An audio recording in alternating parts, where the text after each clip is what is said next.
Keep holding on to opposite elbows with your arms below the knees as you cross the ankle of the right foot over the left with the heels pointing up. Keep your tongue up in Kechari Mudra. Gaze to your nose and visualize the great sage and Maharishi Sumati in Sumati Asana. मूलद्वारी धरती परिठाने डावा पग आने. Next up is Dandasana. Now extend your legs out forward.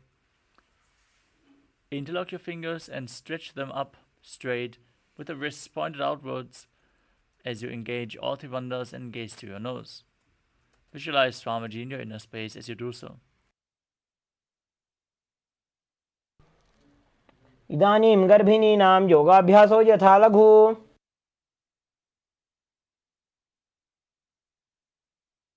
Next up is Adambhasana. Now lean forward and down, hold onto the big toes in Prana Mudra. Bring your head towards your knees as you inhale through one nostril and exhale through the other alternatingly. In Nadi Shodhana. As you control the flow of your breath, you clean the two main nadis, Pida and Ingala, Ida and Pingala, as you visualize Swamiji in your inner space. दो पग मिलिवा पसारी पगा का अंगूठा पकड़ी लीला टकोड़ा लगावे.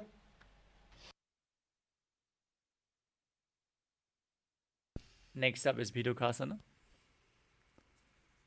Now, with your legs stretched out, raise your knees slightly. Keep some distance between your heels.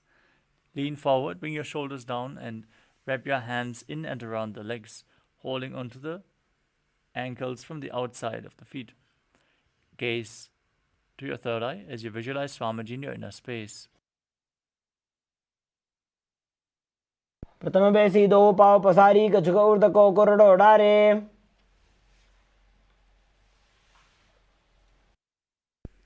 Next up is Jalandhari Pavasana. Now bring your arms underneath the shins with the palms facing up. As you place your forehead down, bring your chin towards the heel. Gaze to your nose and visualize Swamiji in your inner space. दो एड़ी में लिखे दीजिए हाथ पसारी.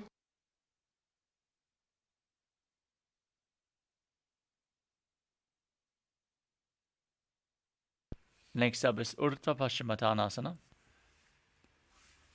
As you sit with your legs extended forward, bring one leg behind your neck. If you can't bring it behind your neck, you can also bring it over your shoulder or cross it over your knee, pull it towards your chest, and then lean forward and down. Hold on to the front foot with both hands. Gaze in Shambhavi Mudra as you visualize Swamiji in your inner space and perform the Pratyahara Pranayama. Visualize your Kundalini Shakti is flowing upwards through your body through 9 various points. The first point are the soles of the feet. From there, it moves to the genital region. From there, through the navel, to the heart, to the throat, to the uvula, the top of your mouth, the third eye center, the top of your forehead, until it finally pierces the Brahmaranda, the crown of your head. Now, visualize Swamiji and perform the Mula Bandha in Urdhva Paschimottanasana. पश्चिमतानवत् संस्थितिं कृत्वा एकं पादं ग्रीवायां धृत्वा तिष्ठेत्. Next up is Anantasana. Now, with your leg behind your neck, lean back and lay down straight as you gaze to your nose and visualize yourself as endless, eternal, infinite. उत्तानशयने एकैकं Pai ग्रीवायां विन्यस्य. From Anantasana, roll onto the side of the hand holding onto your foot. Now, rest on the side of your body as you feel in complete control and gaze to the nose.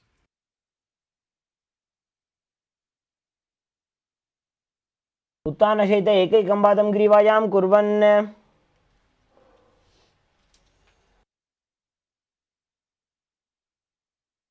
Next up is Tirishasana. As you lay on your back, pull your knees in towards your chest Encircle them with your hands and rock your body from side to side as you visualize Swamiji in your inner space. उत्तानशयनं जानुनि हृदयवष्टम्भ. Next up is Urdhva Paschimottanasana on the other side. Now bring the other leg behind your neck and lean forward and down as you visualize Swamiji in your inner space.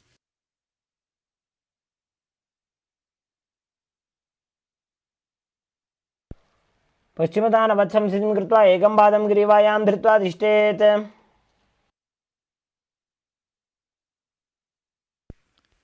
Now straighten your spine. Lean backwards as you hold onto the foot behind your neck with the opposite hand. Shift your gaze to the nose and visualize your unending Ananta in Anantasana on the other side. उत्तानशयने एकैकं पायिग्रीवायां विन्यस्य.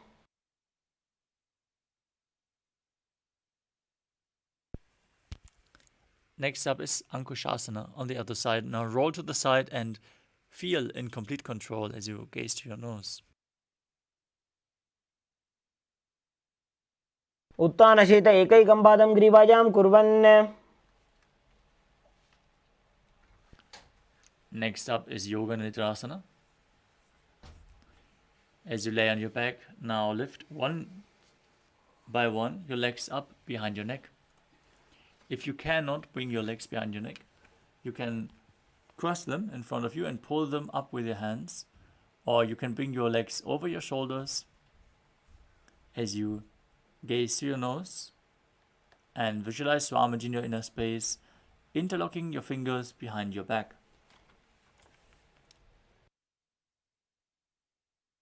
पादाभ्यां वेष्टयेत् कण्ठं हस्ताभ्यां पृष्ठबन्धनम्. We move on to Atmaramasana. While laying on your back, raise the legs towards your head. Wrap your hands around the legs and interlace your fingers behind your neck. Gaze to the nose and visualize Lord Vishnu blessing you from within. आत्मा राम आसन प्रथमसु धोसो वे. Next up is Kuchikasana. Now lay on your back, pull your knees in towards your chest and extend your arms out to the side at shoulder level. Gaze to your third eye and visualize Swamiji in your inner space as you perform Pratyahara Pranayama. Visualize the prana flowing up through the 9 points revealed by Mahadeva. दो हाथ सीधा सा करे तेन सो ube Sapa करे.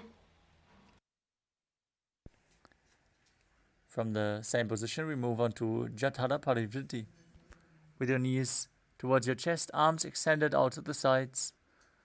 Let us perform this asana, which consists of 3 steps.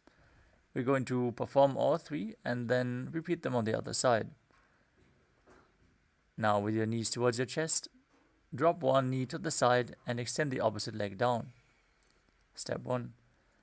Now bend both knees to the side. Step 2. Now extend both legs to the side, hold onto the feet, and gaze in the opposite direction. Step 3. Visualize Swamiji in your inner space and perform the Mula Bandha. Return to the center position.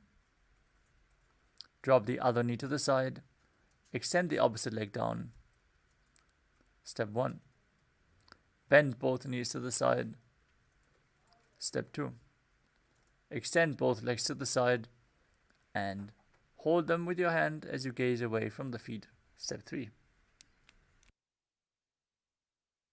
वृत्तिकुक्षे भागे त्रिधा हि परिकीर्तितः. Next up is the Dviparapitam. As you lay on your back, bend your knees and place your feet flat on the ground. Hold your ankles and lift your hips up as you gaze towards your nose and visualize yourself as sturdy as a bridge.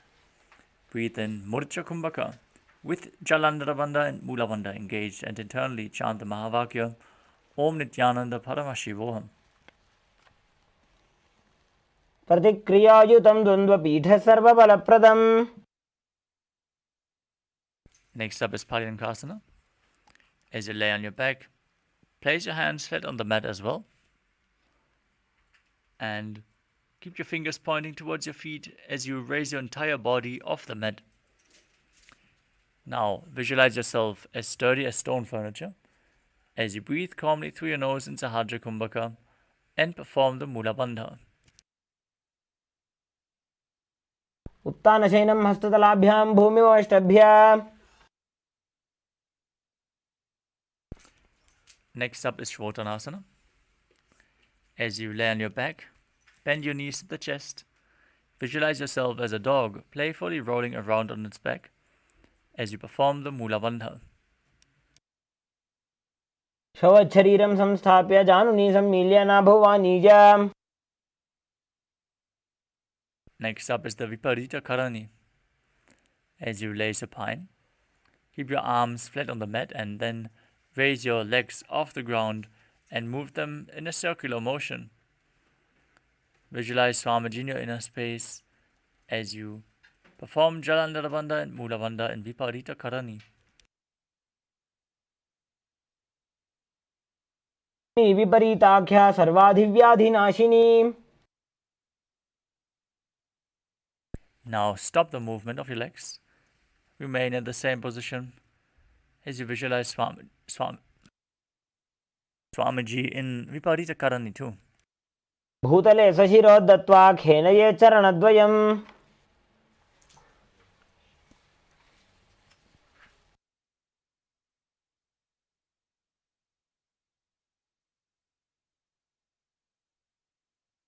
The next asana is Langalasana. Now, bring your hips and legs up and your feet over top of your head as you place the toes down on the mat. Interlock your fingers behind your back and stretch your arms out. As you visualize yourself as a plow, perform Jalandhara Bandha and Mula Bandha in Langalasana. नरकासने स्थित्वा नासिकाप्रदेशे भूमपादपृष्ठे स्थाप्य. Next up is Sharita Paschimottanasana. From the same position, hold onto your feet. This is one of the 84 asanas revealed directly by Lord Paramashiva himself.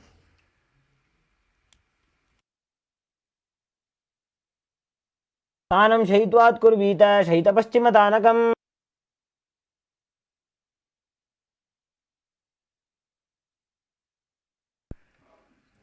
Next up is Supta Konasana.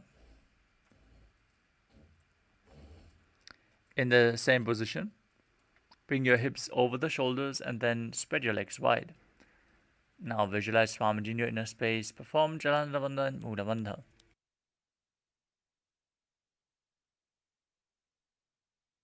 परिवृत्ते कुक्षि भागे त्रिधा हि परिकीर्तितः. Next up is Chakrasana. As you join your feet back together above your head, hold onto your ankles and roll onto your back as you keep your arms and legs straight, visualizing yourself as a chakra or wheel in Chakrasana. शवासनस्तद्वौ पादौ कुर्यान्मस्तकतः परौ.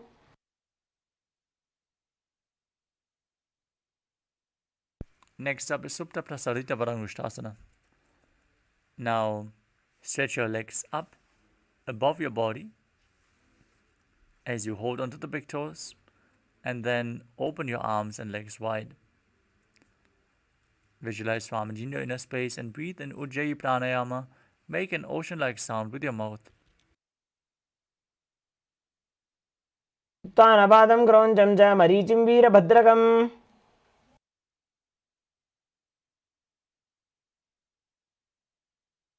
Now join your feet back together above your body.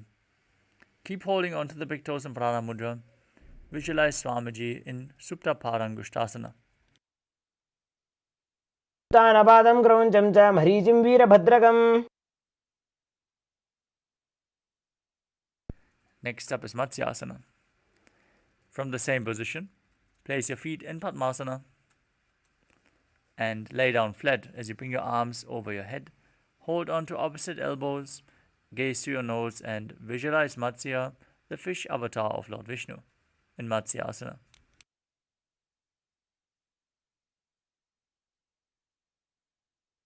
पद्मासनं कृत्वा उत्तानशयनं चरेत्. Next up is Parasharamasana.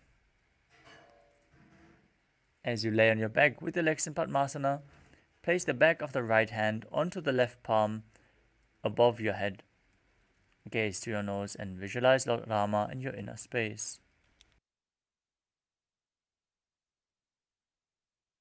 प्रथमकरे पद्मासन आचे सुधो सोवे भूपरिपाछे. Next up is Sarvangasana. While laying on your back, with your legs in Padmasana, lift your legs and hips up. Keep your hands at your lower back for support, with the elbows down to the mat. Gaze to your nose as you visualize Swamiji in your inner space. Perform Jalandhara Bandha and Mula Bandha. अथ क्षेत्र संक्षेपात् सर्वांगासनम् उत्तमम्.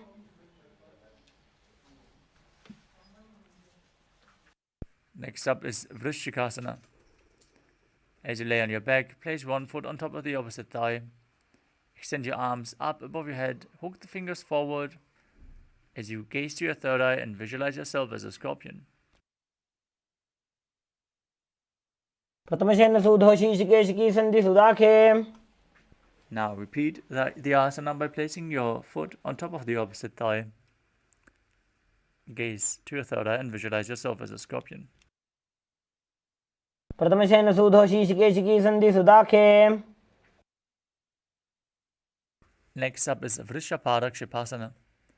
As you lay on your back, interlock your fingers around your neck and lift your legs up as you alternate, bringing one knee in towards your chest back and forth. Now visualize Swamiji in your inner space and breathe calmly through your nose in Sahadra Kumbhaka in Vrishaparakshitasana. उत्तानशयनं कृत्वा अङ्गुलिभिः कन्दरां बद्ध्वा.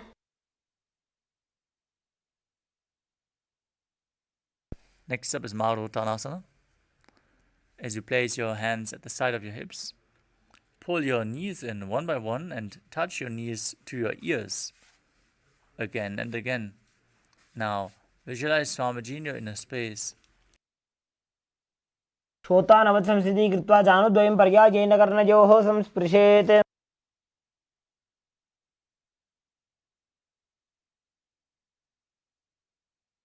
Next up is Vrikasana. From a prone position, place your feet flat on the mat and then stand up and sit back down, visualizing yourself as a wolf. उत्तानशयनं कृत्वा पादतलाभ्यां भूमिं धृत्वा.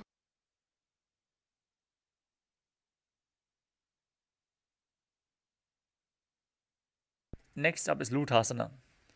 As you lay on your back, throw your legs above your head and completely roll over.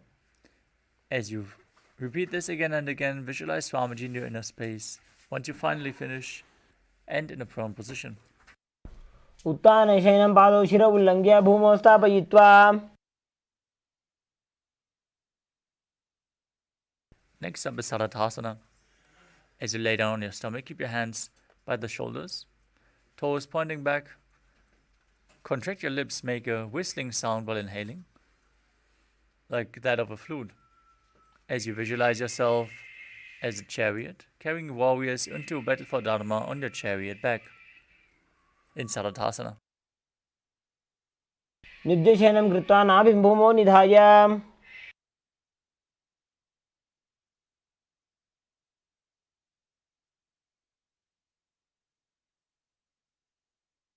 Next up is Dehalyulanganasana. Now push your hands into the ground, lift your body into a plank position, and jump your feet forward and back in between the hands as you visualize yourself transcend body and mind. हस्तद्वयं बद्ध्वा तन्मध्ये चरणद्वयम् उड्डानैव बहिरानीय. Now rise up, bend forward and place your hands on the mat as you walk around on all fours, visualizing yourself as a wise 60-year-old elephant calmly breathing through your nose in Sahajra Kumbhaka in Jatyasana. अथ च अत्यासनं वक्ष्ये येन जातिस्मरो भवेत् हस्तान्द्रिभूमो च गमनम् आगमनं ततः. Next up is the Lolitika Karana. Now stand with your knees bent and the feet pointing outwards. Bend your elbows and bring your hands at chest level as you rotate your arms around your body and open up your chest, moving your head in all directions.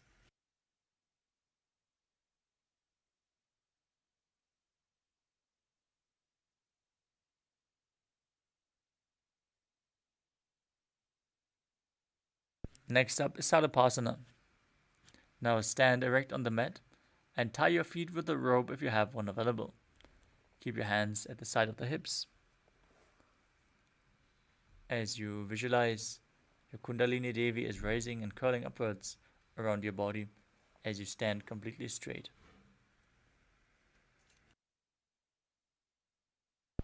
अथ सर्पासनं वक्ष्ये वायुपाणाय केवलं शरीरं दण्डवत् तिष्ठेत् रज्जुबन्धस्तु पादयोः.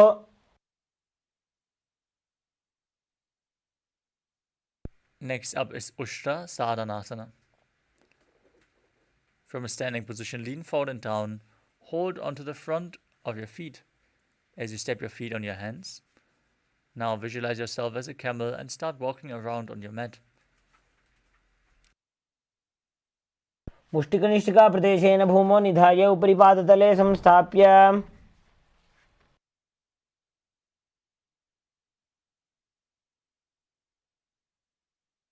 Next up is Ashvasana. From the same position, hold the outside of the feet and walk around on the mat, visualizing yourself as a horse. मुष्टिकनिष्ठिकाप्रदेशेन भूमौ निधाय उपरि पादतले संस्थाप्य.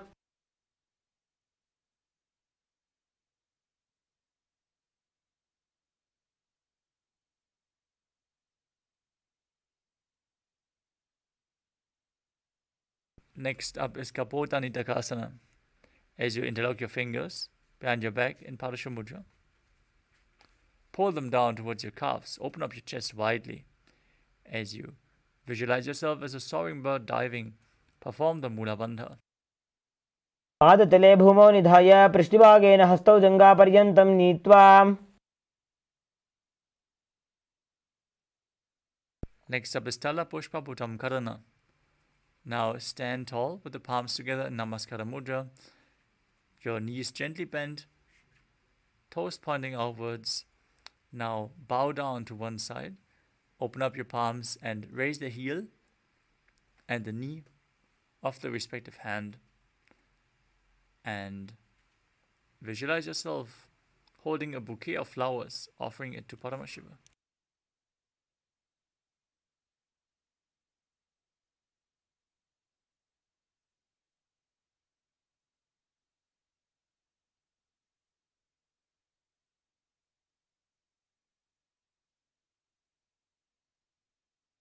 Next up is Khadgasana. Now visualize yourself as a rhinoceros.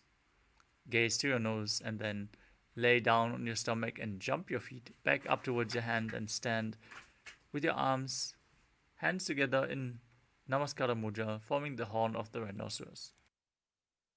भुजसर्तमासनं कृत्वा पादतलाभ्यां भूमिं धृत्वा.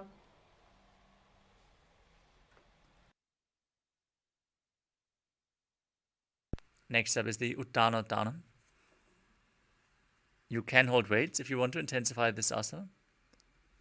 As you sit down all the way or as low as you can towards the ground and stand back up.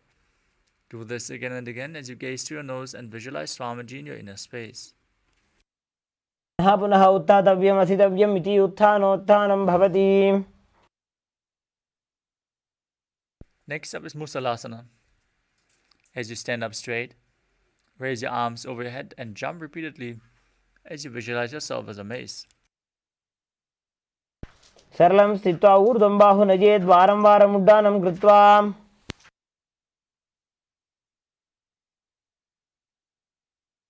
Next up is Uchirshakasana. Now, pull the sole of one foot towards your chest and sit down and stand back up with the other leg, alternating on both sides as you gaze to your nose and visualize Swamiji in your inner space. हस्तद्वयेन एकैकं पादतलं कुक्षो निधाय तिष्ठेत् उच्छीर्षकं भवति.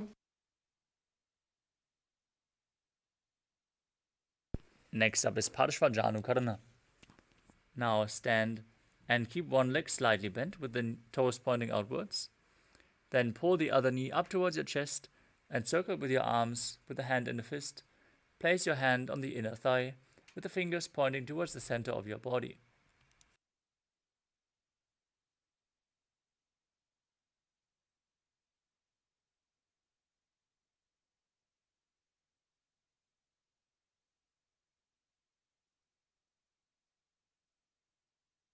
Next up is Tandavasana. You can hold weights if you want to intensify this asana. Now visualize yourself fiercely dancing as Lord Shiva. As you extend your arms and one leg forward, sit down and stand back up on one leg. एकेन पादेन स्थातव्यं ताण्डवासनं भवति. Next up is Brahmanasana. As you bring your foot to the opposite inner thigh, keep your hands hanging down at the side. Visualize Lord Brahma blessing you from within. ब्राह्मणासनमावक्षे यत्कृत्वा ब्राह्मणो भवेत्. Next up is Garudasana 3. Now stand tall and wrap the left leg over and around the right knee. Tuck your left toes on the other side of the right calf as you bring your left arm below the right and place your hands in Namaskara Mudra. Visualize yourself as Lord Garuda in Garudasana 3. उत्तानकूर्मपीठं च सिंहस्गारुडमेव च. Next up is Ekapadasana. Now bring your foot onto the opposite thigh. Keep your hands relaxed, hanging down by the knees as you visualize Swamiji in your inner space. दक्षाङ्घ्रिं वामपादस्य जङ्घोपरि निधाय च. Next up is Dhiruvasana, the pole-star posture. As you stand erect on the mat, hold on to the big toe of one foot and extend it out to the side, rotating on the standing leg quickly as you visualize yourself as the North Pole Star. एकेन हस्तेन दण्डरूपस्य एकस्य पादस्य अग्रं धृत्वा. Next up is Trivikramasana. As you stand, bring one leg behind your neck. If you can't bring it behind your neck, you can bring it over your shoulder or pull it towards your chest or place it over top of your thigh. Then sit down and stand back up while visualizing Lord Vishnu in your inner space. एकेन पादेन स्थातव्यम् उत्थातव्यम्.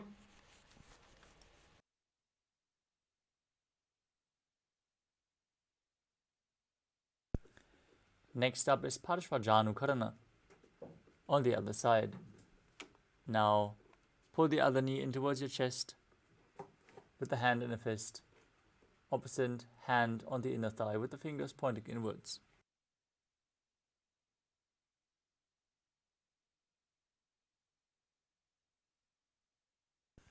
Next up is Tandavasana on the other side. Now extend your arms and one leg forward, sit down and stand back up as you visualize yourself fiercely dancing as Lord Shiva. एकेन पादेन स्थातव्यं ताण्डवासनं भवति. Now repeat Brahmanasana on the other side. Bring your foot towards the inner thigh, hands relaxed by the sides as you visualize Lord Brahma blessing you from within.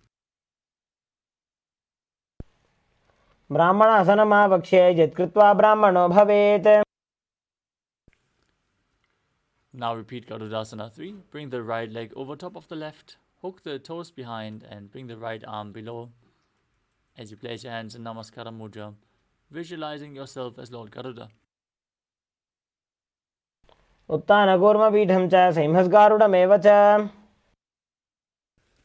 Now place the right foot on the opposite thigh as you repeat Ekapadasana on the other side. दक्षाङ्घ्रिं वामपादस्य जङ्घोपरि निधाय च. Now hold onto the big toe of the right foot as you extend your right leg out and rotate quickly on the left leg. हस्तेन दण्डरूपस्य एकस्य पादस्य अग्रं धृत्वा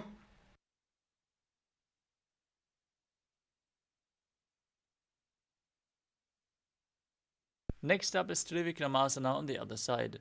Now bring the other leg behind your neck. Sit down and stand back up, performing the 3 steps of Lord Vishnu. In Trivikramasana,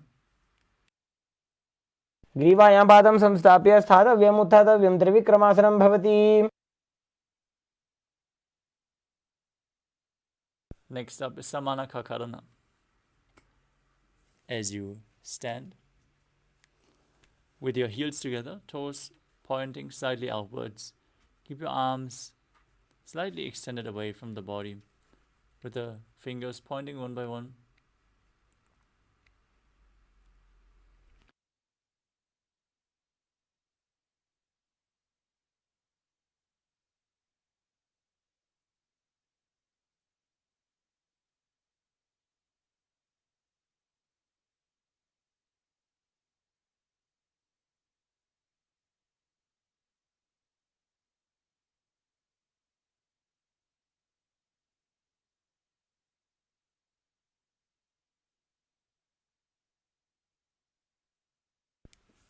Now we enter the final 100 asanas of this sequence, starting with Gorak Anjali Asana.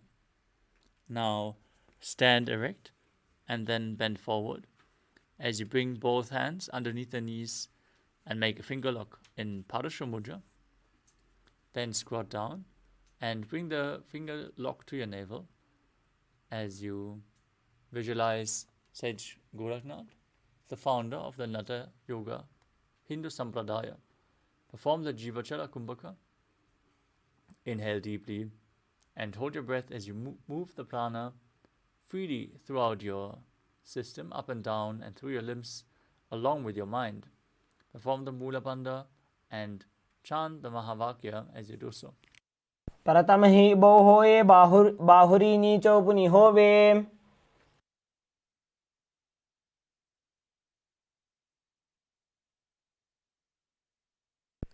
Next up is Kanchi Asana. Now insert your hands between the thighs and calves and then wrap them around behind your butt. Now squat down and hold your hands behind your back as you keep your chest upright. And visualize Swamiji in your inner space. पूर्वमध्यात् हस्तौ निवेश्य नितम्बं धृत्वा पादतलाभ्यां भूमिं वष्टभ्य तिष्ठेत्. काञ्चासनं भवति. Next up is Bhairu Asana.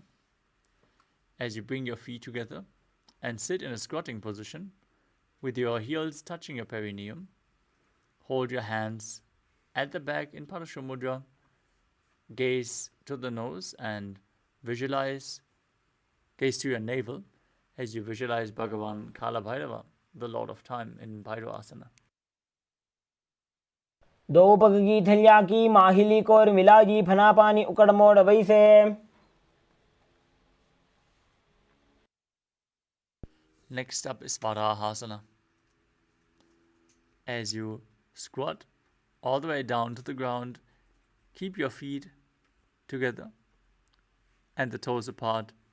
Bring your elbows up close to your head and join your palms behind your back in Anjali Mudra. Keep the fingers pointing downwards to the ground as you gaze to your nose and visualize yourself as Varaha, the boar avatar of Lord Vishnu. पागतली की माहिली core मिला जी फना पानी उकड़ वैसे. Next up is Plipitasana. As you hold on to the big toes in Prana Mudra, raise your hips to the same level as your knees. Now visualize Swamiji in your inner space as you perform the Mula Bandha.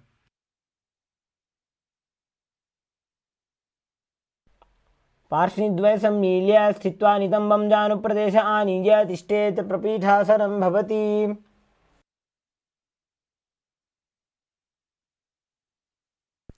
Next up is Bakasana. As you place your hands on the mat with the fingers wide, place your knees onto the back of your arms. Lean forward, find balance and lift your feet off the mat. Visualize yourself as a crow as you perform Jiva Chala Kumbhaka, moving the retained prana up and down throughout your system. हस्ताभ्यामवनिमवष्टभ्या जानुद्वयं नाभौ सम्मील्य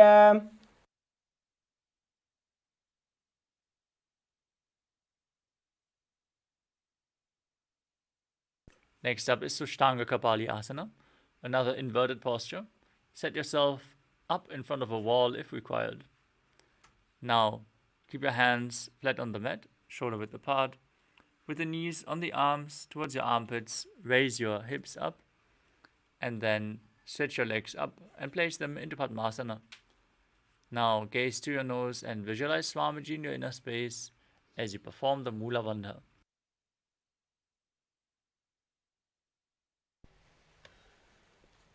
आसन कोकण कपाल आछो होई.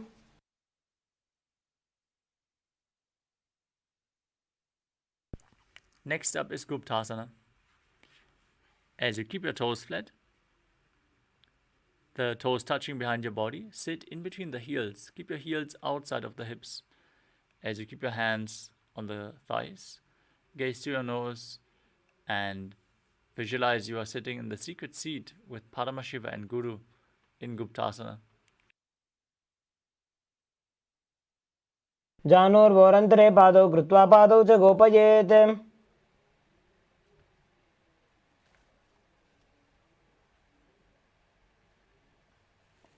The next asana is Vrikshasana too. Now place your hands flat on the mat in front, shoulder width apart, and then raise your legs up, straight into a handstand.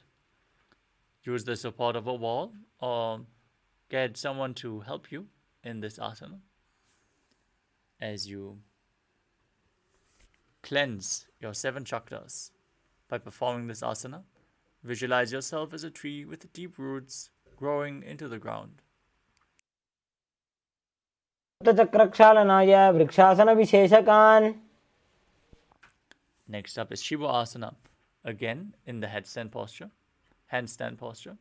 Join your hands and feet together and gaze to your third eye as you visualize Tejas, energy flowing to your third eye, rejuvenating your body and bringing the divine radiance to your being. दो पग जोड़ी माही Gulf मिलाए. Next up is Matsyasana. Now place your hands flat on the ground, shoulder width apart. Step your feet back into a plank position and then lower your body down and push it back up again and again as you visualize yourself as a fish. निब्जशयनं कुर्परो पार्श्वभागायाम् ऊर्ध्वकृत्या हस्ततलाभ्यां भूमिं वष्टभ्या.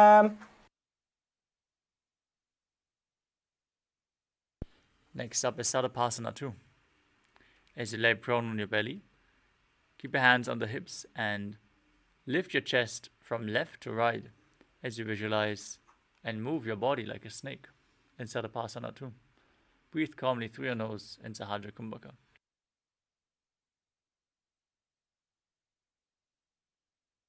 दिब्जं शयनं कृत्वा हस्तौ नितम्बं संस्थाप्य.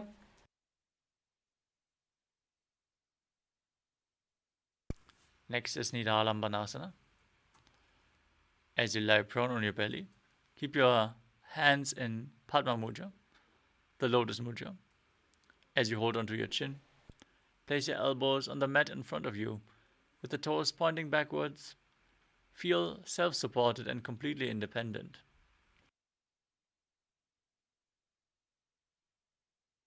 कराभ्यां पङ्कजं कृत्वा तिष्ठेत् कूर्परया सुधीः. Next up is Chadrasana. As you lay on your stomach, place your hands flat on the mat in front and straighten your arms, pushing your upper back up. Bend your knees and bring your feet towards your upper back as you visualize yourself as an umbrella protecting your Guru from the sun rays. ध्यासनं स्थित्वा हस्ततलाभ्यां भूमिं वष्टभ्य.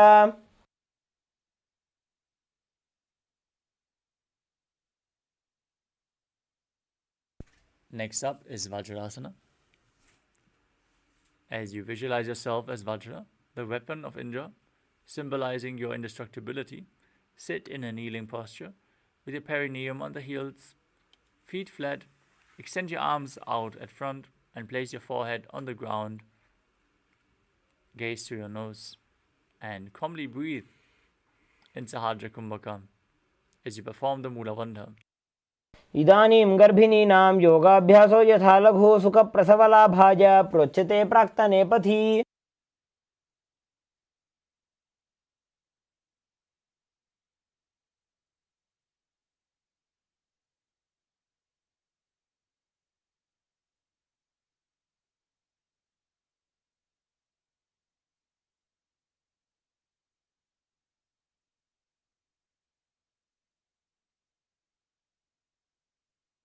Next up is Meshasana.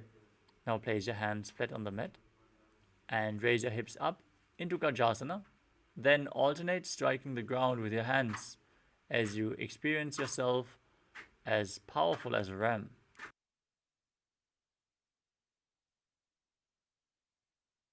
गजासन संस्थितो एकैकं बाहुं भूमौ ताडयेत्. Next up is Ajasana. From Gajasana, raise your legs up and slowly lower your forehead down towards the ground as you visualize yourself as unborn, existing for all eternity.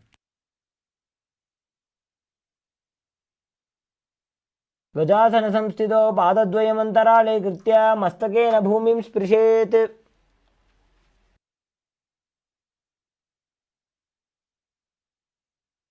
Next up is Dhanantarasana. Sit in a kneeling posture and hold on to your big toes as you pull the feet towards your perineum and then place both hands on the respective thighs. Gaze to your nose, visualize Swamiji in your inner space and breathe in Ujjayi Pranayama, making an ocean-like sound with your mouth on the inhalation as you perform the Mula Bandha in Dhanantarasana. पूर्व विधि परिहाता की काकसी से फणा शरा मोड़ी. We move on to the Angamotanam. Now interlace your fingers at front and move your arms up, down, left, right in all directions. Then interlock your fingers behind your back and repeat the movement, giving massage to various different joints and muscles of your body. As you visualize Swamiji in your inner space, perform the Mula Bandha. हस्तयोः अङ्गुले बद्ध्वा हस्तयोर्मध्यात् सर्वमङ्गं निष्कासयित्वा. Next up is Garudasana 4. Now sit on your heels in Vajrasana with the feet turned out to the sides. Bring your thighs and knees to the ground as you keep your spine straight, hands on the respective knees, as you visualize yourself as Lord Garuda flying Lord Vishnu and Lakshmi on his back. जङ्गोरुभ्यां धरां पीड्य स्थिरकायो द्विजानुना जानुपरिकरद्वन्द्व गरुडासनमुच्यते. Next up is Ananda Mandirasana. Now sit with your legs folded back, the toes pointing backwards, knees open wide, holding onto your ankles. Now shift your gaze to the third eye. Visualize yourself residing in the blissful space of a temple as you perform the Mula Bandha.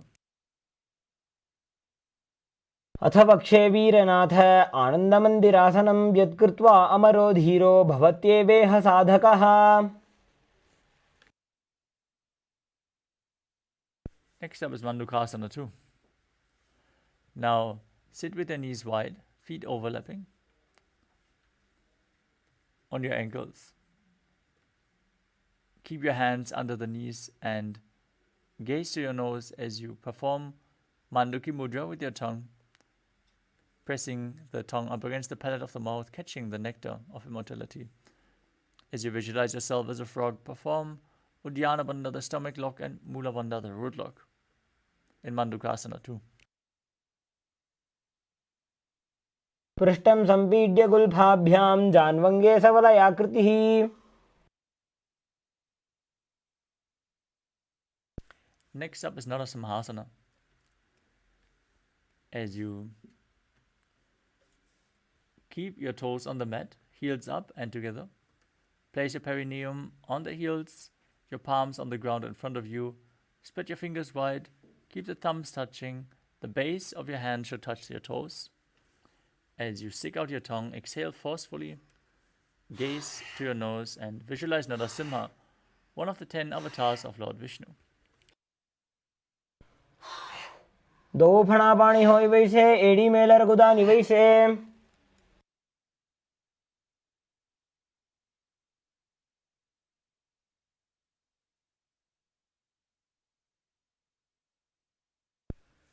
Next up is Bishrakasana.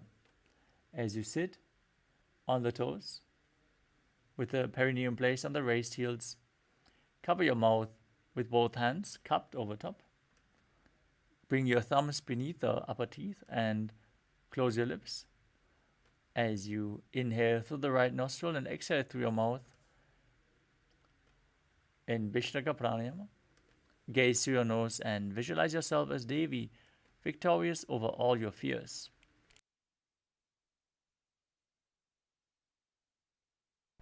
दो पकांगी AD Joji गोड़ा फनो बान पुनी होई. Next up is Makadasana. With the soles of the feet together, the top of the feet on the ground, sit on your heels and bend your elbows. Bring the fingers to your armpits and imitate as if you were a monkey scratching itself. As you visualize yourself as a playful monkey, gaze to your third eye and perform the Mula Bandha. दो पगदली संपुट आने तिनकी पिष्टि भूमि पर इठाने.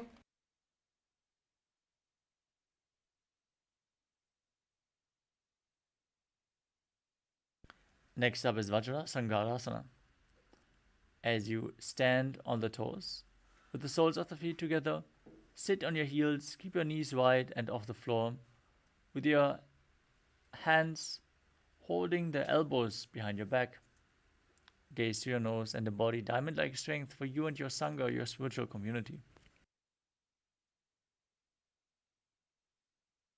प्रथम पणा पाणी होय वैसे दो वेड़ी गुदानी वैसे. Next up is Kanjanasana. Now, keep your toes down and cross your ankles. As you sit down on the heels, place your palms to the side onto the mat as you gaze to the nose and visualize perfect health beyond any and all physical or mental ailments as you perform Uddiyana Bandha and Mula Bandha. खञ्जनासनमावक्षे यत्कृत्वा सुस्थिरो भवेत्.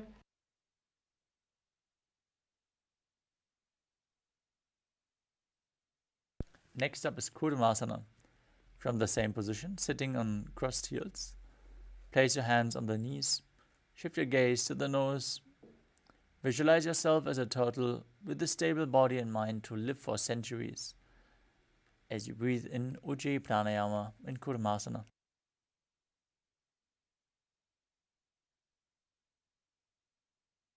गुल्फौ च वृषणस्याधो व्युत्क्रमेण समाहितौ ऋजुकाय शिरो ग्रीवं कूर्मासनमितीरितम्.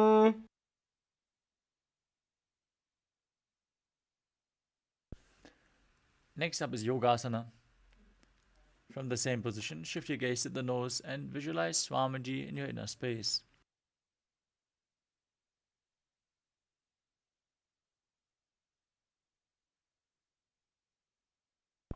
गुदं नियम्य गुल्फाभ्यां व्युत्क्रमेण समाहितः.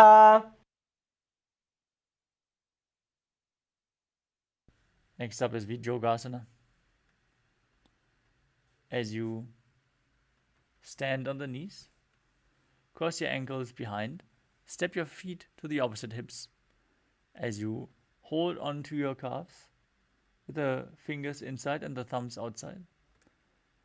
Shift your gaze to the third eye and visualize a space of eternal oneness, Advaita, with your Guru.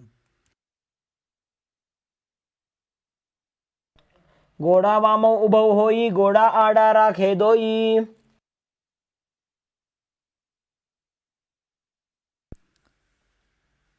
Next up is Ushtrasana too. In a kneeling position, bend backwards and hold onto your ankles with your hands. Now, keep your arms straight, push your hips forward and tilt your head back as you visualize yourself as a camel.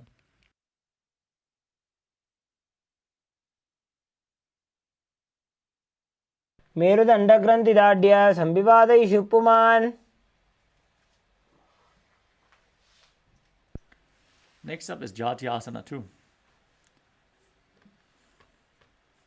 Now, with the heels together and the hands on the soles of the feet, slowly lean back, bring your elbows down and then the top of your head to the mat.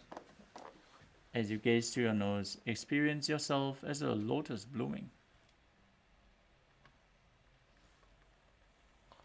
दोवेडी संपुटकरे Sole मूलद्वारितरिधरे.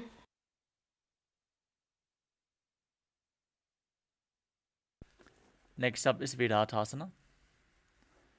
As you sit on your knees with thighs and calves together, lean back and touch your back to the ground as you raise yourself back up. Repeat this movement again and again, using the support of your hands if needed. जंगा पृष्ठभूमौ निधाय जंगोदरयोः ऊरुनी संस्थाप्य.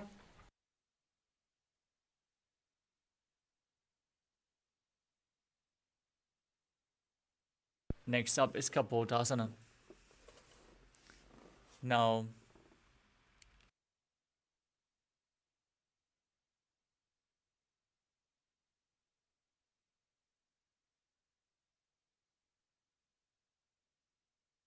from Virātasana, raise your hips higher and bring your forearms on the mat.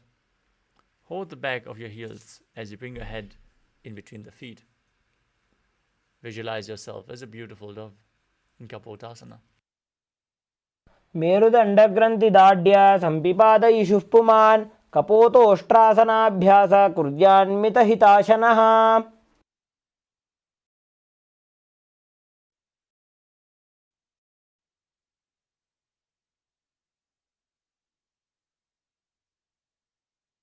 Next up is Varasana. As you stand upright on your knees with the toes tucked, hold your arms with opposite hands and gaze to the nose. This is the boon-fulfilling posture. Now receive your boon from Paramashiva. Perform the Mula Bandha and internally chant the Mahavakya Om Nithyananda Paramashivoham in Varasana. जानुनी भूमौ संस्थाप्य हस्ताभ्यां बाहु परस्परं धृत्वा सरलं तिष्ठेत्.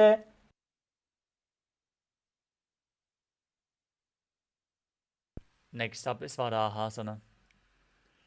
As you keep your knees together and the toes tucked behind, sit your perineum down on the heels and lean forward and down, placing your forearms to the ground, holding onto your head. Rest your head on your hands as you visualize yourself as Varaha, the boar avatar of Lord Vishnu.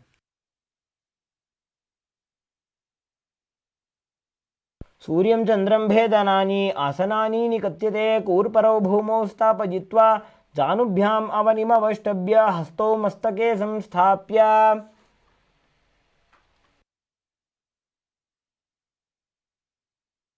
Next up is Mundasana, another inverted posture. Set yourself up in front of a wall or get a partner to aid you if required. Now place your forearms on the ground, shoulder width apart. Interlace your fingers, place the crown of your head to the mat. Hold your head with both hands. As you walk your feet forward, align your hips with the shoulders and then straighten your legs up. Gaze to the nose as you visualize yourself as a love tree. Perform the Mula Bandha. अधो मुण्डासनं वक्षे सर्वेषां प्राणिनां सुखम्. ऊर्ध्वमार्गे पदे दत्त्वा धारयेन्मारुतं सिद्धिः. Next up is Andhasana. Now in a kneeling position, bend and place your head in between the knees. Keep your elbows adjacent to the knees. With your hands holding your head, exhale through your mouth As you inhale through your nose, gaze to the nose and visualize Swamiji in your inner space. As you breathe in Sahadra Kumbhaka, calmly through your nose and perform the Mula Bandha.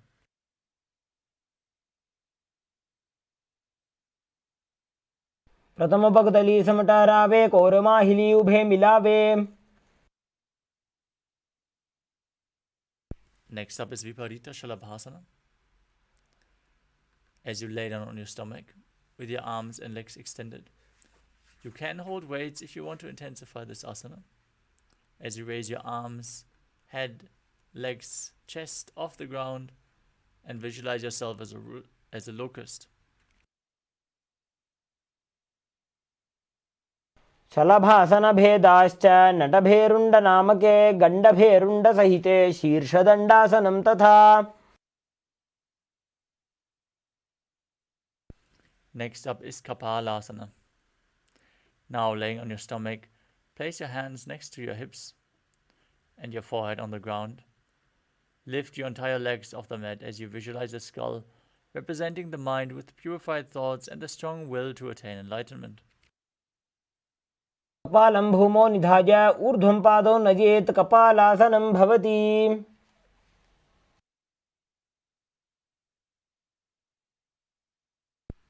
Next up is Akasha Kapotasana. As you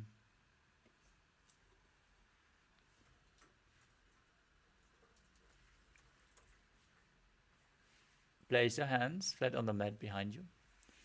Raise your legs over top of your head and place them on the ground in front of you. Keep the hands flat as you visualize yourself as a free and open dove. Perform the Mula Bandha. मेरुदण्डग्रन्थिदाढ्य संविवादयिषु पुमान्.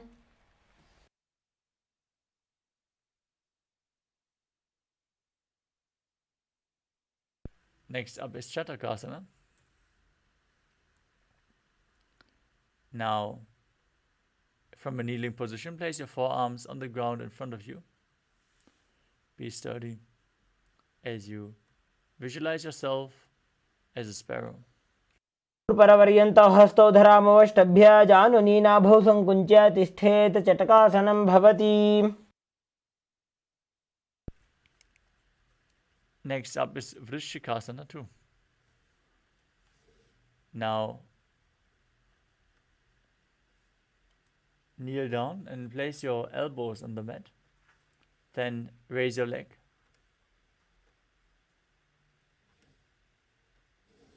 Over top of your head and touch your toes to your head as you visualize yourself as a scorpion. विच्छेव पुच्छ प्रतिमां घ्रिपार्ष्णे धृत्वा स्वशीर्षे चिबुकं विधार्यकौ.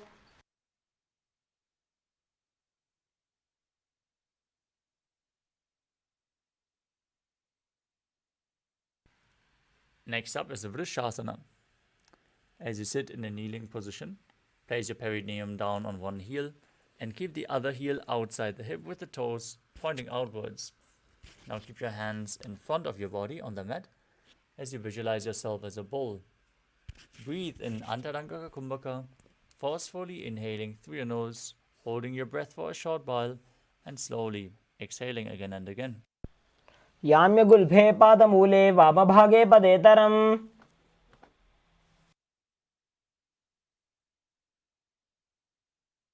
Next up is Lolasana. From the same position with your hands flat on the mat in front of you, lift your entire body off the ground, cross the left toes over top of the right as you visualize Swamiji in your inner space.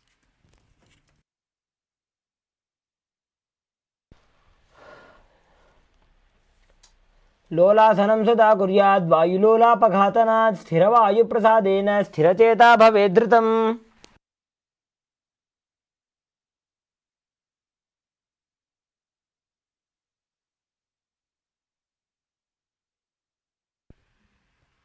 Now place your perineum on the other heel as you keep the opposite foot pointing outwards, heel outside the hip, visualizing yourself as a bull in Vrishasana. साम्यगुल्फे पादमूले वामभागे पदेतरं विपरीतं स्पृशेत् भूमिं वृषासनमिदं भवेत्.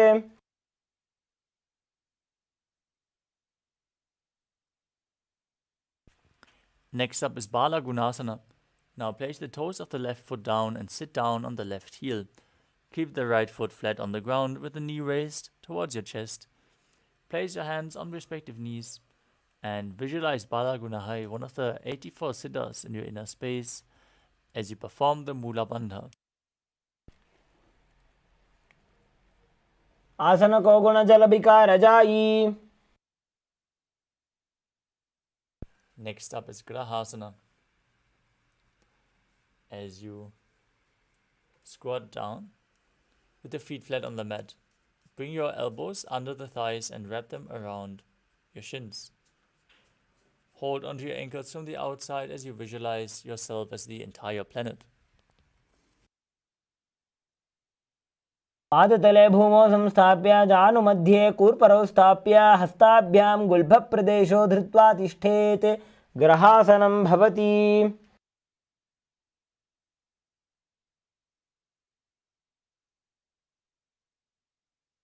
Next up is Balagunasana on the other side. Now bring the toes of the right foot down, sit on the right heel, lift the left knee towards your chest as you place your hands on top of it. आसन को गुण जल विकार जाई.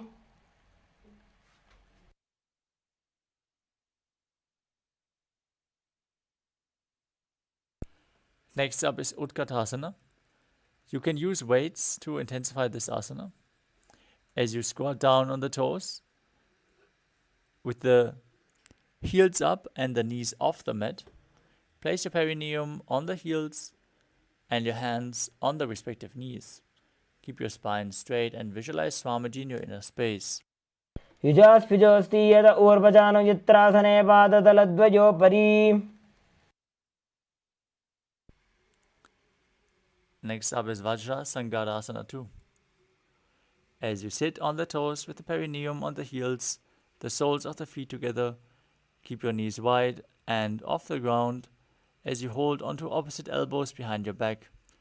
Visualize Swamiji in your inner space and perform the Mula Bandha. प्रथम पणापाणि होए जैसे दो वेड़ी गुदानी वैसे. Next up is Anilasana. Now, place your hands flat on the mat and step your feet on top of your hands and squat down. Keep your arms straight as you gaze through your nose and visualize you are able to live off of air alone. Forcefully inhale in Antaranga Kumbhaka as you do so.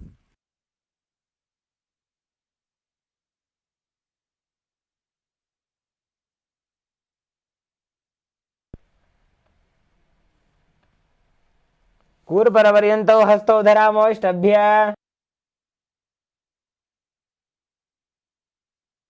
Next up is Padukasana.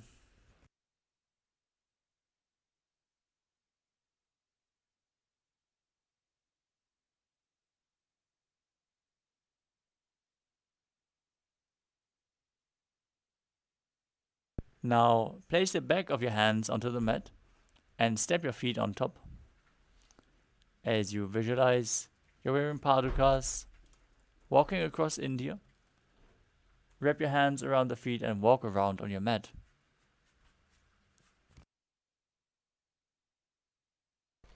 हस्ततलयोः पादतले कृत्वा तिष्ठेत् गच्छेत्. पादुकासनं भवति. Next up is Kukku Todanasana. Now place your hands on the ground, shoulder width apart, and jump your feet up again and again, letting them fall back down as you visualize yourself as a rooster. हस्ततले भूमौ कृत्वा पादतले च ऊर्ध्वमुड्डानं कृत्वा भूमौ पतेत्.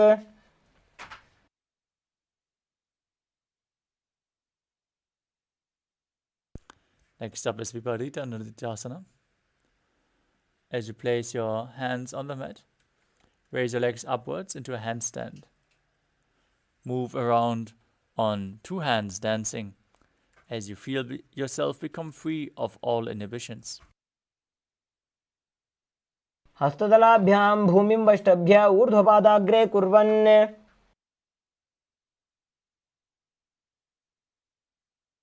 Next up is Kunjarasana. Now, separate your feet and place one palm down on the mat with the arm straight, placing the other hand at your head. Visualize Swamiji in your inner space. Gaze forward, eyes wide open, unblinking, gazing within in Shambhavi Mudra. Look into your inner space as you breathe calmly through your nose in Sahajra Kumbhaka and perform the Mula Bandha.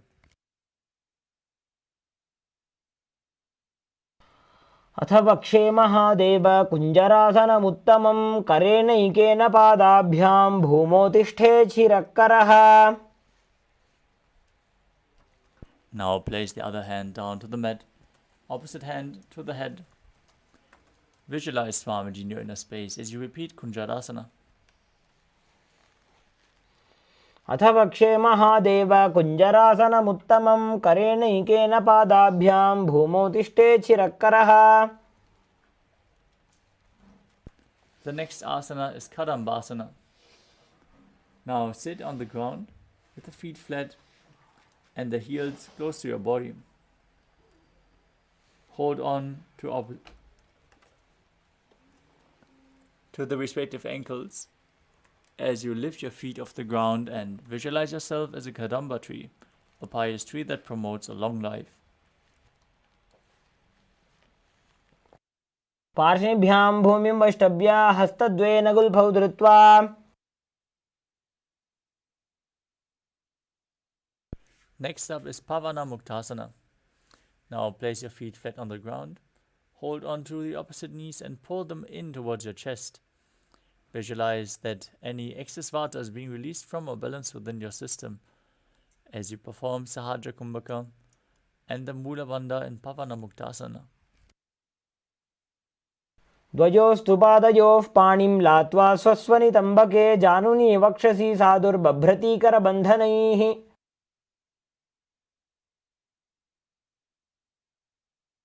Next up is Chakodasana.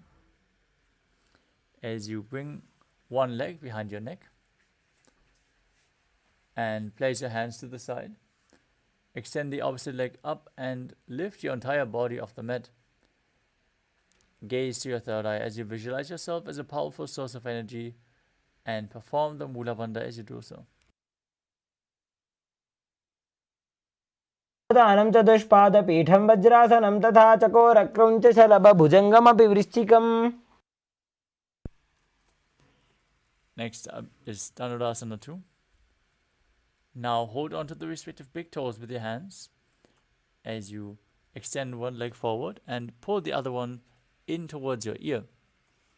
Visualize yourself as a bow as you breathe in Sahajra Kumbhaka in Dhanurasana 2. पादाङ्गुष्ठौ तु पाणिभ्यां गृहीत्वा श्रवणावधि धनुराकर्षकाकृष्टं धनुरासनमीलितम्.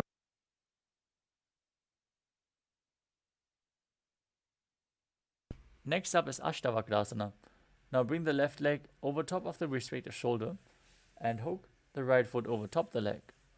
Now extend them to the side as you balance on your arms and visualize yourself as a flying crane. वासिष्ठमथ कौण्डिन्यमूर्धकुक्कुटमेव च. Next up is Pranasana. Now place one foot on top of the opposite thigh and bring your shoulder underneath and in below the raised knee.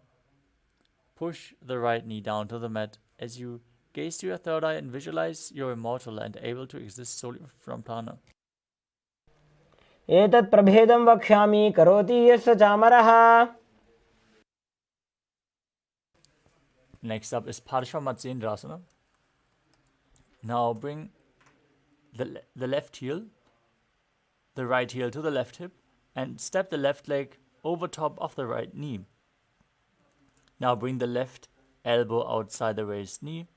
bring it below the leg and then interlace your fingers behind your neck, behind your back. As you gaze to your third eye and visualize Sage Matsindana, the master of Hatha Yoga. एतत् प्रभेदं वक्ष्यामि करोति यस्य चामरः.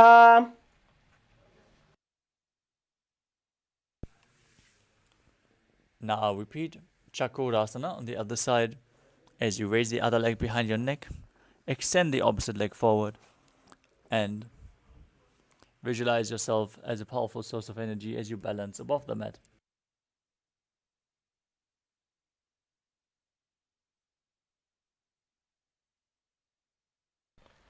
पूर्वतानं चतुष्पादपीठं वज्रासनं तथा चकोरक्रौञ्चशलभभुजङ्गमपि वृश्चिकम्.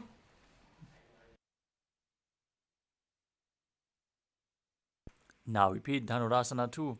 Pull the other foot towards your ear as you hold on to the big toes in Prana Mudra. Visualize yourself as a bow as you do so.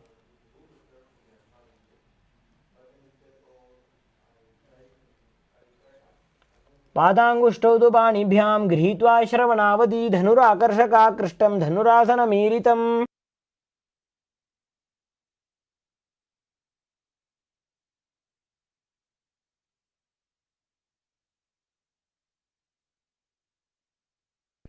Now repeat Ashtavakrasana on the other side. As you hook the right foot over the shoulder, extend both legs out to the side. Balance on your arms as you lean forward and visualize yourself as a flying crane. वासिष्ठमथ कौण्डिन्यमूर्धकुक्कुटमेव च. Next up is Pranasana. Now place the right foot on the left thigh. The other foot on the opposite thigh as you bring your shoulder beneath the raised knee, hands on the ground, pushing the other knee down to the mat. Gaze to your third eye as you visualize you're immortal and able to exist solely from prana in Pranasana.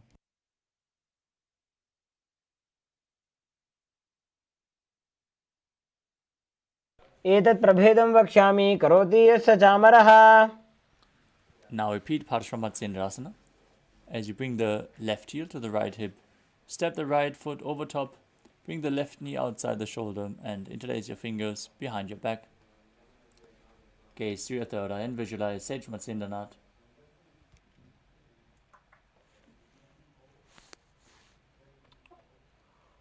पार्श्वाभ्यां धृत्यते यास्तु पार्श्वमत्स्येन्द्रमुत्तमम्. Now place one heel against the perineum and extend the opposite leg forward. Lean forward and down, hold onto the foot with both hands as you visualize Swamiji in your inner space. Gaze in Vaishnavi Mudra without focusing on the external objects and perform Jiva Chala Kumbhaka, moving the retained prana through your system in Ardha Paschimottanasana. एकं पादं प्रसार्य एकं पादस्य पार्श्वनासीवनी सम्पीड्य. Next up is Kraunchasana. Now bring the left foot outside of the hip as you hold onto the right foot and extend it up towards your face. Now visualize yourself as a crane as you keep your leg straight.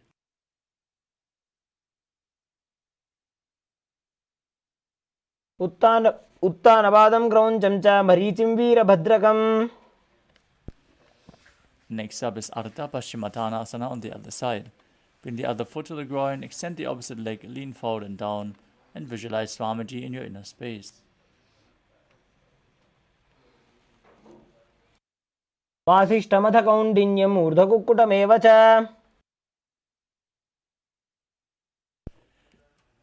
Now bring the other foot outside the hip and hold onto the left foot as you extend it forward and up, visualizing yourself as a crane. उत्तानपादं क्रौञ्चं च मरीचिं वीरभद्रकं नटराजं त्रिकोणं च सुप्ताङ्गुष्ठप्रसारणे.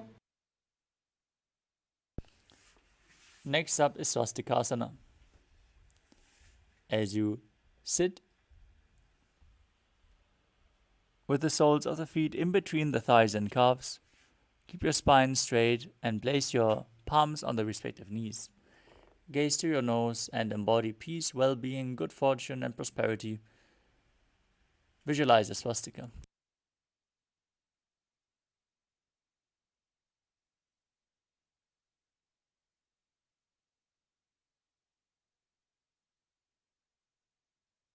जानुर्भोरन्तरे सम्यक् कृत्वा पादतले उभे. Next up is Godakshasana. From the same position, cover your heels with your hands, fingers spread. Gaze to the nose and visualize the great sage Goraknath, founder of the Natha Yoga Hindu Sampradaya, as you perform Jalandhar Bandha and Moola Bandha. जानुर्भोरन्तरे पादौ उत्तानो व्यक्तसंस्थितौ. Next up is Bhagasana 2. As you bring the left foot to the perineum, place the right foot on the left thigh. Then visualize Swamiji in your inner space, gaze to your third eye, and meditate on Arihanta, the enlightened one. As you enter Shanmukhi Mudra, locking all your senses with your hands by placing little and ring fingers on your mouth, middle fingers to the nostrils, index fingers on the eyes, and the thumbs on the ears.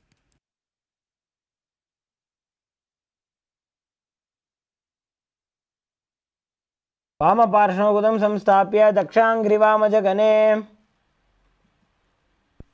Next up is Yogasana 2. As you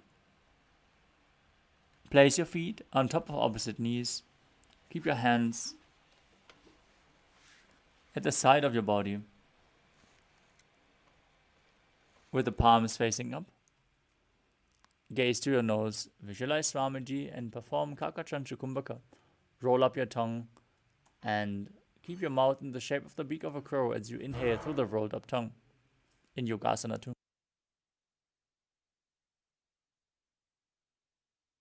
उत्तानौ चरणौ कृत्वा संस्थाप्योपरि जानुनोः.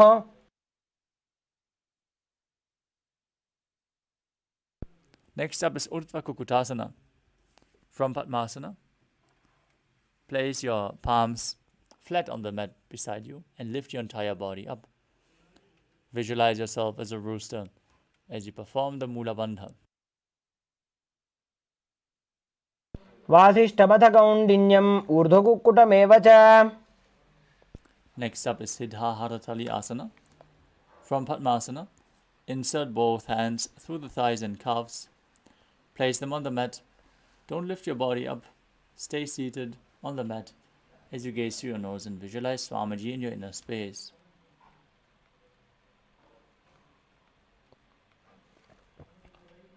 प्रथम पद्मासनकोकरे हस्तुतो वो गोडासन्दिधरे. Next up is Hamsasana. From Padmasana, place your hands on the mat through the gap of the calves and thighs. As you lift your body up off the mat and balance, visualize yourself as a swan and gaze to your nose. कुक्कुटासनं स्थित्वा स्कन्दपर्यन्तं ऊरोनि नीत्वा. Next up is Karmukasana.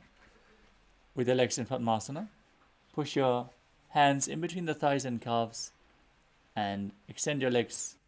Extend your hands behind you as you interlock them in Parashu Mudra. Place your forehead on the ground and visualize yourself as Pinaka, Lord Shiva's bow.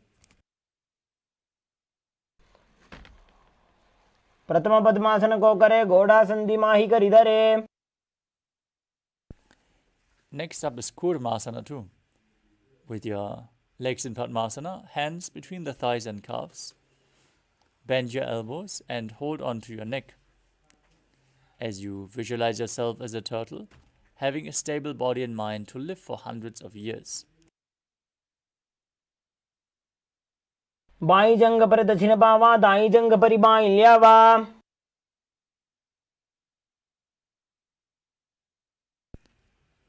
From the same position, tuck your chin to the chest, gaze to your nose and rejoice, knowing you are sitting in Shiva's secret knot posture as you perform Jalandhar Bandha and Moola Bandha in Granthi Bhedhasana.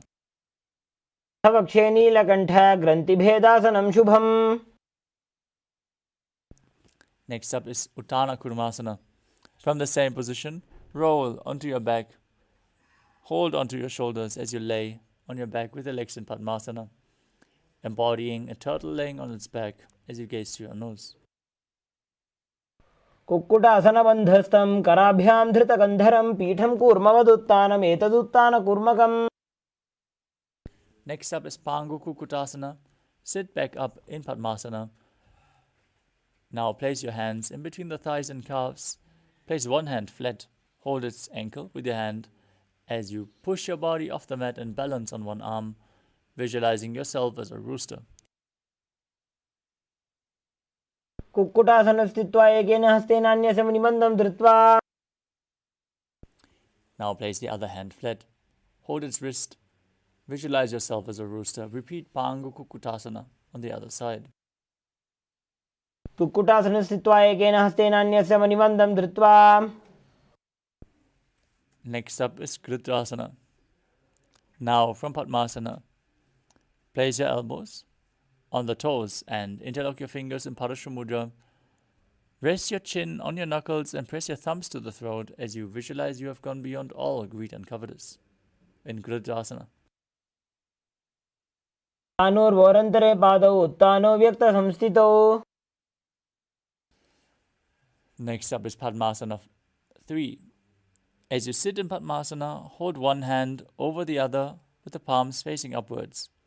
Keep your spine straight and gaze to your nose as you visualize Swamiji in your inner space. Perform all Tribandhas, Mahamudra Bandha. उत्तानौ चरणौ विधाय विधिवत् शक्तिस्थितौ योगिरात्. Next up is Padmasana 4. From Padmasana, place your palms down on the respective knees. As you gaze to the tip of your nose, visualize Paramashiva in your inner space as you perform the Mula Bandha. एतत् पद्मासनं कुर्यात् प्राणवायुप्रसिद्धये. Next up is Karmukasana 2. In Padmasana, keep one hand on the respective knee and hook the other hand around the respective big toe. Move the toe round and round as if you're pulling a bowstring back. Pull back your elbow. Visualize yourself as Pinaka, Lord Shiva's bow, and repeat the movement on the other side. अथान्यासनमावक्ष्ये योगपूरकरक्षणात्. Next up is Karmakasana 3. Now cross your arms behind your back and hold on to the big toes in Prana Mudra as you gaze to the nose and visualize yourself as Pinaka, Lord Shiva's bow. Perform all Tribandhas, Mahamudra Bandha in Karmakasana 3. कार्मुकासनमाक्षित्य उदरे पूरयेत् सुखम्.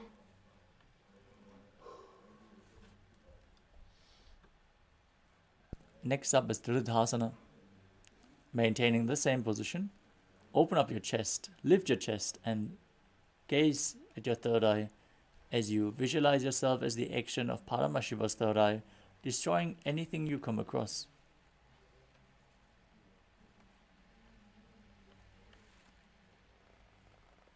ऊरुभ्यामुपरि स्थाप्य पादयुग्मं प्रयत्नतः. Next up is Nagrasana. As you sit with your legs in Padmasana, arms crossed behind, lay down on your back. Try to keep holding on to the big toes, otherwise just lay on your crossed arms behind your back. Gaze through your nose and visualize yourself as a snake as you breathe in Sahadra Kumbhaka and engage the Mula Bandha in Nagrasana.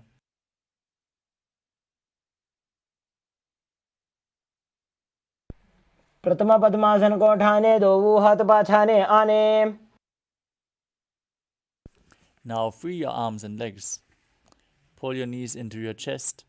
Tuck your chin to the knees as you encircle your legs with your arms. Squeeze your body into a ball in Kandukasana.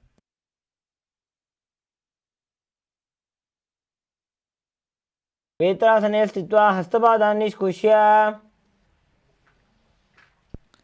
Next up is Urdhva Bhavanasana. As you keep your feet flat on the mat, interlock your fingers behind your neck. Gaze to your nose as you visualize Swamiji in your inner space. प्रथमे सौधो सैन्य करावे घोड़ा उभा राशि मिलावे. Now bring upturned palms beneath your heels as you push your hips up. Contract the perineal floor and tuck your chin to the chest in Jalandhara Bandha as you perform Mudra Kumbhaka, exhaling through the engaged throat lock as you visualize yourself as a powerful alpha ape in Marakata Pitasana. उत्तानशयनं पादतले उत्तानहस्तयोः स्थापयेत्. Now place your hands to the lower back and raise your hips up, supporting them with your hands, elbows on the ground, bearing the weight of your body. As you gaze through your nose and visualize Swamiji in your inner space in Uttana Shikipitakasana. जङ्घोरुबलहीनश्चेत् उत्तानशिखिपीठकम्. Next up is Narakasana. As you lay supine and raise your legs and hips up, keep your hands and arms flat on the mat supporting you. Be straight. Visualize yourself blissfully traversing through Naraka Loka unscathed as you perform Jalandhara Bandha and Mula Bandha in Narakasana. ग्रीवाकण्ठेन भूमिं विष्टम्भ पादाग्रद्वयमूर्धमुत्रजेत्. Next up is Tirthanukasana. Now place your hands to the lower back. Keep your legs even straighter and then lower and angle them down, keeping your core engaged as you visualize yourself as a boat crossing the ocean of samsara in Tirthanukasana.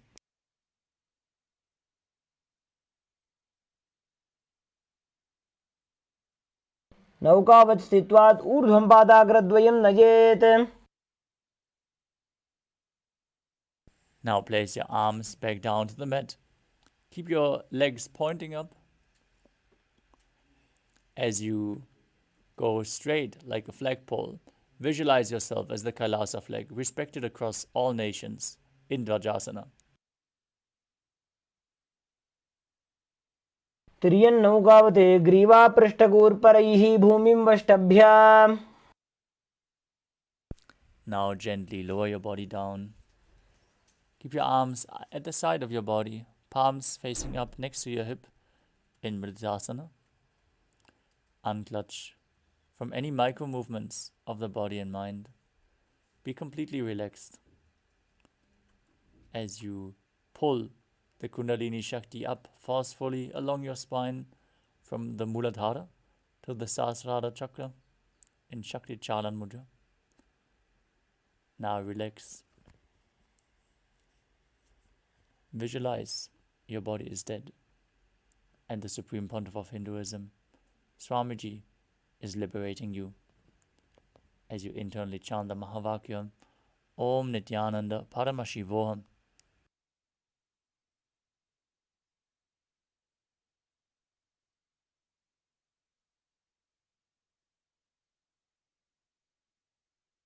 उत्तानं शववद्भूमौ सजनं तोषवासनं सवासनं श्रान्तिहरं चित्तविश्रान्तिकारणम्.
Slowly return to your physical body.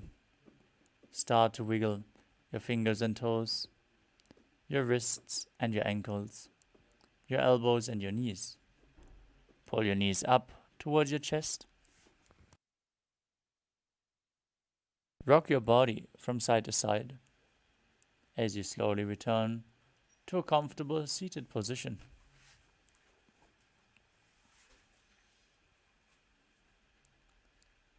Congratulations, you completed the Dvitiya Vinyasa Krama, all 308 asanas of this sequence today. We are now getting ready for the power manifestation session, which is going to happen right after this. So stay tuned. But for now, let us conclude this Nithyananda Yoga session of the day. So sit straight with your head, neck and spine in a straight line. Keep your hands in Namaskara Mudra in front of your heart center. Close your eyes, take a deep breath, visualize Swamiji as we chant the Purna Mantra. Om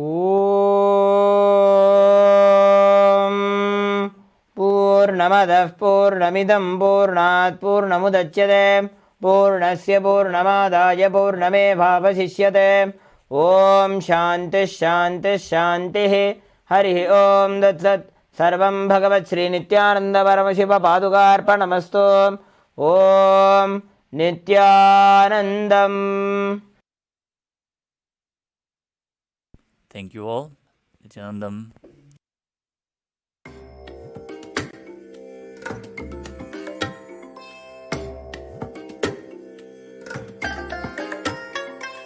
I bless you all. Let you all open all your three eyes and manifest the powers of Mahasadashiva. Om Nithyananda Paramashivoham. Om Nithyananda Paramashivoham. Om Nithyananda Paramashivoham. Om Nithyananda Paramashivoham. My love and respects. Before entering into the sutras, I want all of you to just sit for a few seconds. Sit. Welcome you all with my love and respects. Before entering into the sutras, I want all of you to just sit for a few seconds. Sit straight and just prepare yourself. Because this understanding about which I am going to talk gave me the courage to leave the home. Today's subject is Maya. Actually, many times, the young age I used to think I should leave the home, go around, live a sannyas life. Suddenly, one day, when I was reading one of the Shankara's work on this Maya, somehow the concept clicked. The word Maya cannot be translated into English. Thinking the lesser reality as the higher reality is what we call Maya. What you are seeing, you can't say this is illusion. No, this is not ultimate. Your understanding this is ultimate is illusion. The moment the click happened, I was ready not only to leave the house, decided to live like a Shankara. In the Vedic tradition, anybody wants to become enlightened has to leave their home. They have to become homeless. It is a basic condition for enlightenment. You can't be in your hometown. You have to start wandering, studying, because to enter into the ultimate truth, you need to have the courage to go behind wherever it leads. There is a beautiful sutra in Brahma Sutra, the first sutra of Brahma Sutra. It says, Atatu Brahma Jinyasa let us inquire into the reality. It says, only a courageous person who is ready to go behind wherever truth leads can enter into this science. In those days, we had a beautiful system. When somebody becomes enlightened, he will go around and sit with all other scholars, pandits, learned people, and he will open up his understanding. The other person will open up his understanding. Whoever can take the other person to the deeper level of understanding will follow him. That's all. That is why exploring the truth into the deeper and deeper level has been made as a compulsory basic value for anybody who wants to explore the reality, explore into the truth. What we need to understand from this story, courage to go behind the truth, wherever it leads. Even they are ready to gamble with their life, but they are ready for truth.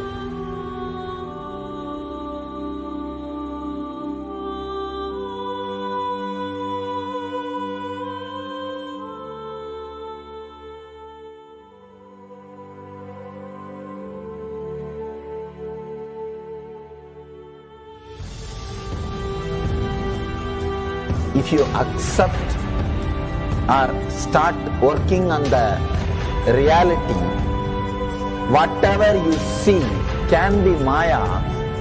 It feels as if the ground on which you are standing is opening or giving way, is taken away. It needs courage. It may suddenly open a new door to you. You must be able to go into the door, only then you can see the next door. Because I am trying to reproduce the same understanding and experience which happened in me. Understand? When I understood that Maya, the concept of Maya, it gave me so much of joy and courage to do anything. I decided I will live like a Shankara. There is every possibility you will catch the glimpse. I am not telling you will run away from a home. You will have the same energy and excitement and liberation when you realize this truth. If this one concept Maya is understood logically by you, no suffering can make low curve in you. Nobody can exploit you easily. If you can just open that courage, this understanding can open new doors for you. If you understand this clearly, you will have the courage. If you have little courage, you will have understanding. It's like a circle. Who will start first? I represent KAILASA nation led by Supreme Pontiff of Hinduism, Sri Nithyananda Paramashivam, which speaks on behalf of 2 billion Hindus around the world who do not have a voice representing them in these international forums.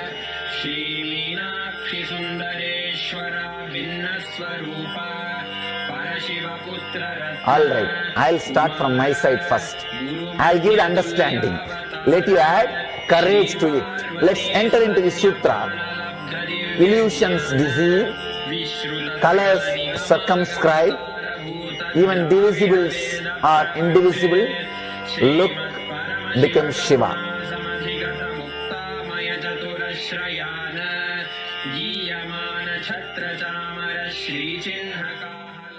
Welcome you all with my love and respects. Before entering into the sutras, I want all of you to just sit for a few seconds. Sit straight and just prepare yourself. Because this understanding about which I am going to talk gave me the courage to leave the home. Today's subject is Maya. Actually, many times, the young age I used to think I should leave the home, go around, live a sannyas life. Suddenly, one day, when I was reading one of the Shankara's work on this Maya, somehow the concept clicked. The word Maya cannot be...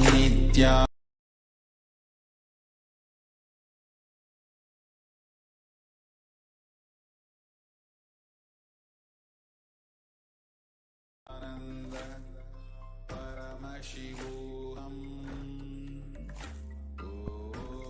Yes, Nithyanandam. We request all the participants to quickly settle down. We'll be entering into the power manifestation now. We request all the participants to quickly prepare the items needed for the power manifestation. Jnananjana, Krishna Shila, Atmalingam, eye bands, pen and paper. So we'll be shorting now.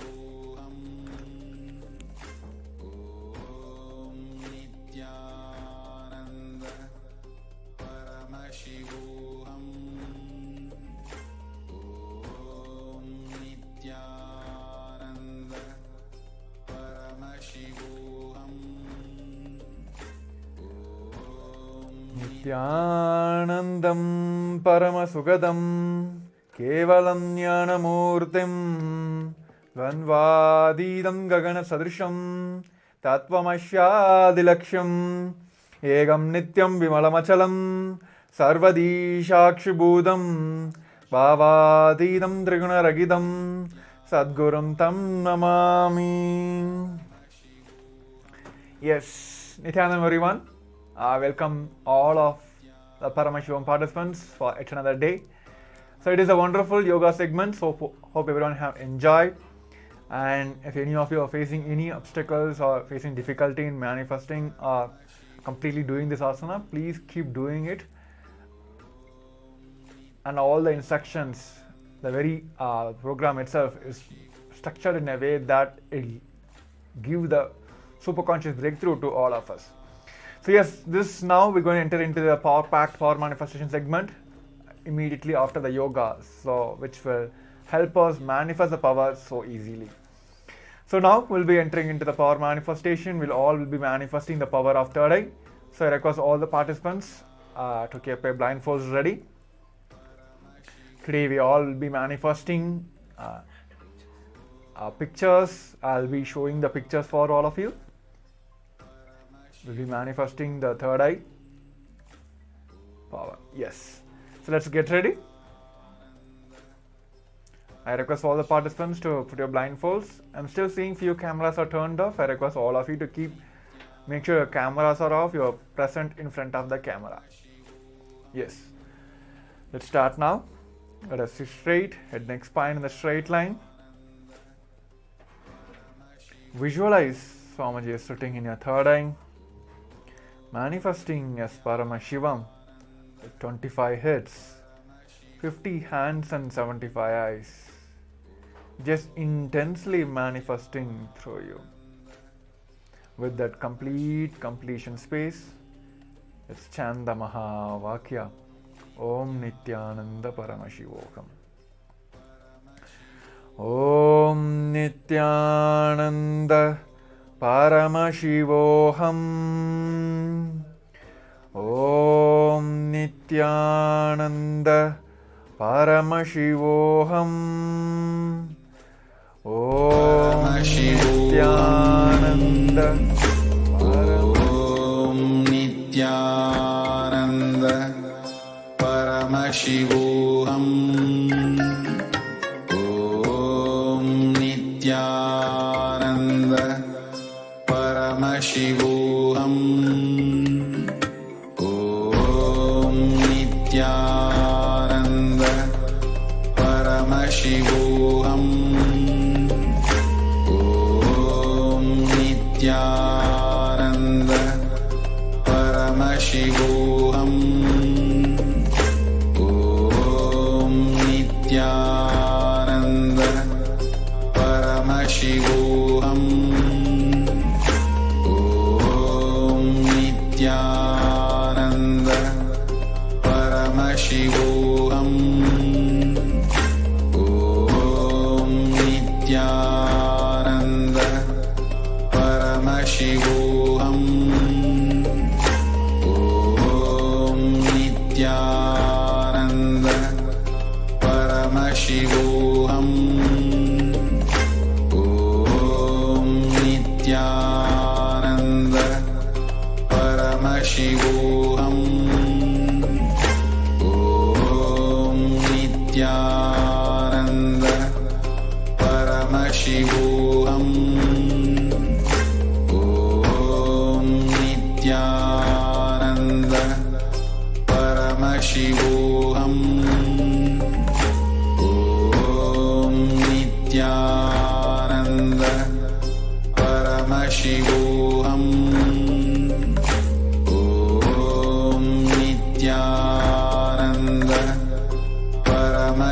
Paramashivoham.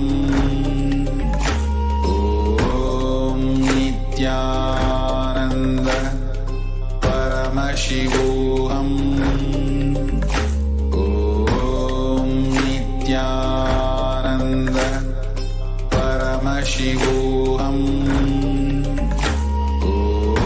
Om Nithyananda Paramashivoham. Om Nithyananda Paramashivoham.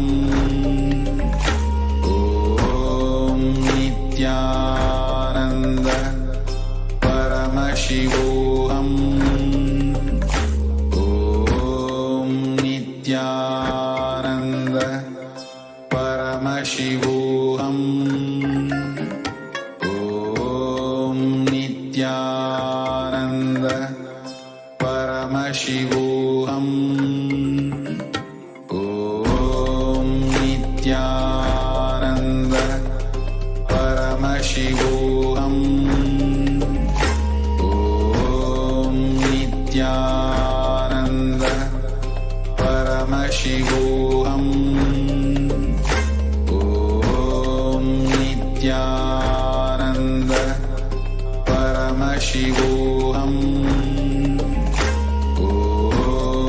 Nithyananda Paramashivoham. Om Nithyananda Paramashivoham. Om Nithyananda Paramashivoham. Om Nithyananda Paramashivoham. Om Nithyananda Paramashivoham. Om Nithyananda Paramashivoham.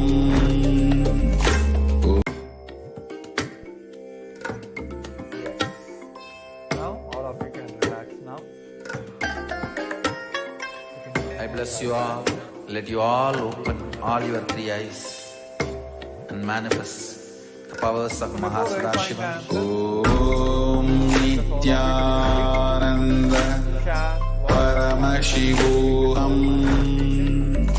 Om Nithyananda Paramashivoham. Om Nithyananda Paramashivoham. Colors you have seen, any pictures, any scenario, any people, or you remember some past incident in your life, whatever it may be, some thought process, or if you felt like you felt there is a change in your breathing, you felt some more depth in your breathing, whatever is a physical, psychological, mental, or able to see physically, or heard some sound from whatever have changed, done, happened during this power manifestation, this last couple of minutes from the time you blindfolded yourself, please pen down that. And so please do share in the Zoom chat as well. So yes, now let us verify our answers now. Here you can see now, it is a yellow color painted car. Of course, it is Audi. It's a yellow color, nicely painted. It's almost like half of the car is visible for all of us. And it has a dark background. It's a light from the behind.